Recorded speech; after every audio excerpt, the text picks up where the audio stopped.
SR ബ്ലോഗിൻ്റെ പുതിയൊരു വീഡിയോയിലേക്ക് സ്വാഗതം. ഇന്ന് നാം കുവൈറ്റ് സിറ്റിയിലെ മാലിയിലാണുള്ളത്. തിരക്കൊക്കെ ആയി വരുന്നതേ ഉള്ളൂ. ഈ നടപ്പാലത്തിൻ്റെ മുകളിൽ നിന്നും സിറ്റിയുടെ ഇരുവശങ്ങൾ കാണാൻ വളരെ മനോഹരമാണ്. ആളുകൾക്ക് നടക്കുവാൻ വേണ്ടി ഈ അടുത്ത സമയത്താണ് ഈ മേൽപ്പാലം ഇവിടെ നിർമ്മിച്ചത്. ഇതിൻ്റെ മുകളിൽ ഇപ്പോൾ ഫോട്ടോഷൂട്ടാണ് കൂടുതലും നടക്കുന്നത്. തിരക്കൊഴിഞ്ഞ പാലത്തിന് മുകളിലൂടെ ഞങ്ങൾ അപ്പുറത്ത് കിടന്നു. അറേബ്യൻ ഗൾഫ് സ്ട്രീറ്റ് ലക്ഷ്യമാക്കിയാണ് പോയത്. ക്രിസ്ത്യൻ പള്ളി കണ്ടപ്പോൾ അവിടെയൊന്ന് കയറാമെന്ന് കരുതി.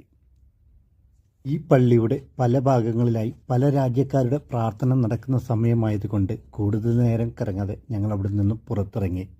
ബീച്ച് സൈഡിലെ ഒരു മ്യൂസിയമാണിത്. ഗൃഹാതുരത്വം വിളിച്ചുണർത്തും വിധത്തിലാണ് ഇതിൻ്റെ വർക്കൊക്കെ ചെയ്തിരിക്കുന്നത്. പഴയകാല ഓർമ്മപ്പെടുത്തുന്ന സാമക ജംഗമ വസ്തുക്കൾ അടുത്തറിയുവാനും അതിനെക്കുറിച്ച് പഠിക്കുവാനുമൊക്കെ അവസരമൊരുക്കിയിട്ടുണ്ട്. കുട്ടികൾക്ക് എൻജോയ് ചെയ്യാൻ എക്യുപ്മെൻറ്റ്സ് വേറെയുമുണ്ട്. ഫാമിലിക്ക് മാത്രമാണ് ഇവിടെ അലൗഡുള്ളത്. പെട്രോൾ കണ്ടെത്തുന്നതിന് മുമ്പ് കുവൈറ്റിൻ്റെ പരമ്പരാഗത തൊഴിൽ മത്സ്യബന്ധനമായിരുന്നു. അത് ഓർമ്മപ്പെടുത്തും വിധം വലിയൊരു ബോട്ട് പാർക്കിൻ്റെ നടുക്ക് തന്നെ സജ്ജീകരിച്ചിരിക്കുന്നു. ചൂട് കൂടിയതോടുകൂടി ബീച്ചിൽ കുളിക്കുന്നവരുടെ എണ്ണവും വർദ്ധിച്ചിരിക്കുകയാണ്. അവിടെയെല്ലാം അല്പനേരം കറങ്ങിയതിനു ശേഷം ഞങ്ങൾ തിരിച്ചു നടന്നു. അപ്പോൾ അത് കത്തോലിക്ക പള്ളിയിൽ ബാൻഡ് മേളം കേൾക്കുന്നു. അങ്ങനെ ഞങ്ങൾ പള്ളിയിലും കയറി.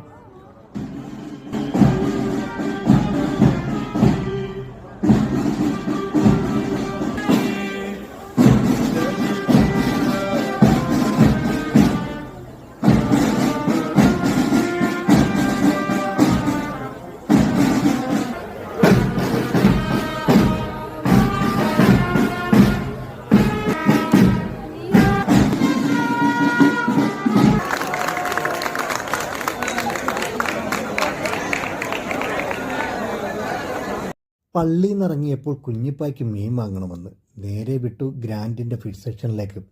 അവിടെ ചെന്ന് എല്ലാ മീനും നോക്കി പിടയ്ക്കണ മീൻ നോക്കി വാങ്ങിച്ചു. അതും കഴിഞ്ഞ് ഫുഡൊക്കെ കഴിച്ചു ഞങ്ങൾ പിരിഞ്ഞു. സിറ്റിയുടെ മനോഹരമായ കാഴ്ചകൾ കണ്ട് ഞാൻ ഒറ്റയ്ക്ക് നടന്നു. ഷാമിയുടെ തിരക്കൊഴിഞ്ഞ റോഡുകളിലൂടെ നടന്നു തുടങ്ങി.